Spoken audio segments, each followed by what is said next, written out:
Welcome to our channel Learning Zoology with AC. I am Dr. Aruna Chakravarti, Associate Professor of Zoology, Government Dungar College, Bikaner. आज हम BSc part second के paper second physiology के अंतर्गत physiology of kidney में urine formation की third step tubular secretion के बारे में बात करेंगे। जैसा कि आप सभी जानते हैं, यूरिन फॉर्मेशन की फर्स्ट स्टेप हमने अल्ट्रा फिल्ट्रेशन, सेकेंड स्टेप जो है वो ट्यूबुलर रीएब्जॉर्प्शन और थर्ड स्टेप जो कि ट्यूबुलर सिक्रीशन है। तो आज हम थर्ड स्टेप जो कि ट्यूबुलर सिक्रीशन के बारे में बात करेंगे। तो नलिकाओं की जो कोशिकाएं हैं ये ब्लड से नॉन थ्रेशोल्ड सब्सटेंस और फॉरेन मटेरियल को रिमूव करती हैं और ये पदार्थ जो होते हैं ट्यूबुलर ल्यूमन में इलेक्ट्रोकेमिकल ग्रेडियंट के विपरीत जो होते हैं सक्रिय रूप से परिवाहित या स्रावित किए जाते हैं। मनुष्य में जो होते हैं नलिकीय एपिथेलियम द्वारा स्रावित किए जाने वाले पदार्थ जो होते हैं वो creatinine, sodium ion, hydrogen ion, कुछ मेडिसिन जैसे पेनिसिलिन, पैरा अमीनो हिप्यूरिक एसिड ये शामिल होते हैं। इसके अलावा अमोनिया जो होता है इसका एक्सक्रीशन जो होता है वो पैसिव डिफ्यूज़न द्वारा होता है।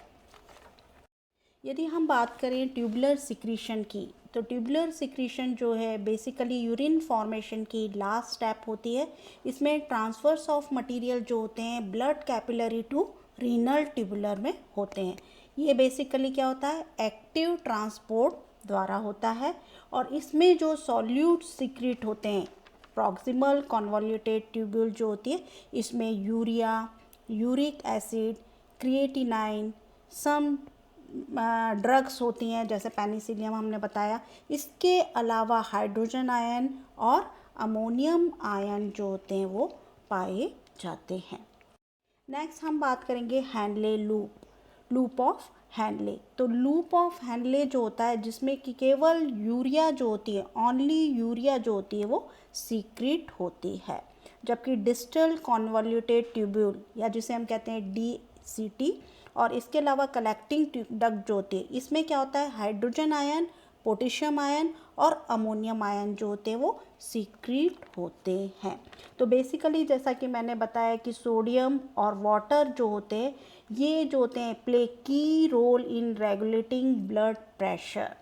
इसके अलावा जो होता है बाइकार्बोनेट आयन और हाइड्रोजन आयन जो होते हैं play key role in acid base balance, है ना। तो ये जो है इसमें एसिड बेस बैलेंस में जो होते हैं वो बाइकार्बोनेट आयन और हाइड्रोजन आयन जो होते हैं वो एसिड बेस बैलेंस में की रोल करते हैं। ट्यूबुलर सिक्रीशन जो कि बेसिकली रिएक्शन जो होती है इसमें ट्यूबुलर सिक्रीशन में क्या होता है हाइड्रोजन आयन, ड्रग्स, क्रिएटिनाइन जो होते हैं actively secreted from the peritubular capillary network into duct. Next यदि हम बात करेंगे इसके ट्यूबुलर रीएब्जॉर्प्शन और ट्यूबुलर सिक्रीशन की बात करें तो ट्यूबुलर रीएब्जॉर्प्शन जो होता है बेसिकली जो होता है it occurs from nephric filtrate into blood in peritubular capillaries, जबकि ट्यूबुलर सिक्रीशन जो होता है it occurs from blood in peritubular capillaries into nephric filtrate. Tubular reabsorption जो होता है बेसिकली इसमें यूजफुल सब्सटेंस जो होते हैं like glucose, amino acids, vitamin, sodium ये जो होते हैं ट्रांसपोर्ट होते हैं, जबकि ट्यूबुलर सिक्रीशन में हार्मफुल सब्सटेंसेस जो होते हैं जैसे uric acid, urea, creatinine, potassium ion, hydrogen ion ये जो है वो ट्रांसपोर्ट होते हैं। ट्यूबुलर रीएब्जॉर्प्शन जो होता है इसमें बेसिकली जो होता है एक्टिव और पैसिव बोथ ट्रांसपोर्ट इन्वॉल्व होते हैं, जबकि ट्यूबुलर सिक्रीशन में ओनली एक्टिव ट्रांसपोर्ट जो होता है वो इन्वॉल्व होता है।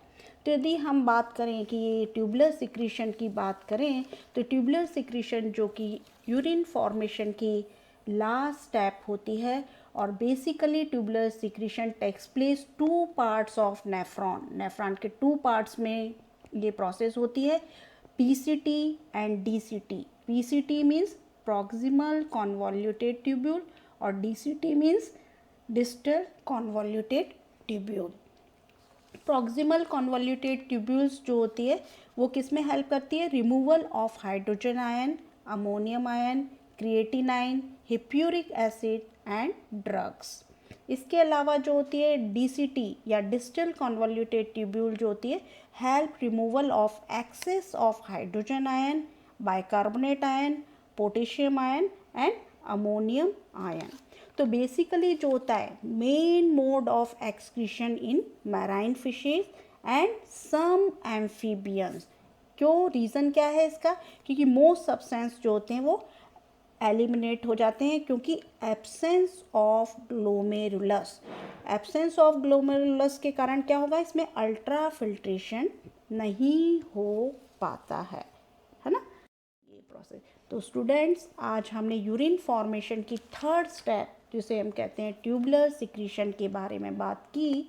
नेक्स्ट क्लास में हम बात करेंगे production of concentrated urine formation के बारे में बात करेंगे. लास्ट प्रोडक्ट जैसा कि मैंने बताया कि इसमें लास्ट प्रोडक्ट जो होता है यूरिन फॉर्म होता है. लास्ट प्रोडक्ट क्या बनता है?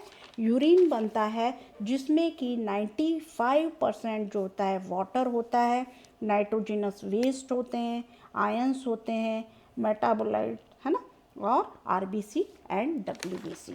तो स्टूडेंट्स नेक्स्ट क्लास में हम प्रोडक्शन ऑफ कॉन्सेंट्रेटेड यूरिन पढ़ेंगे. Thanks for watching.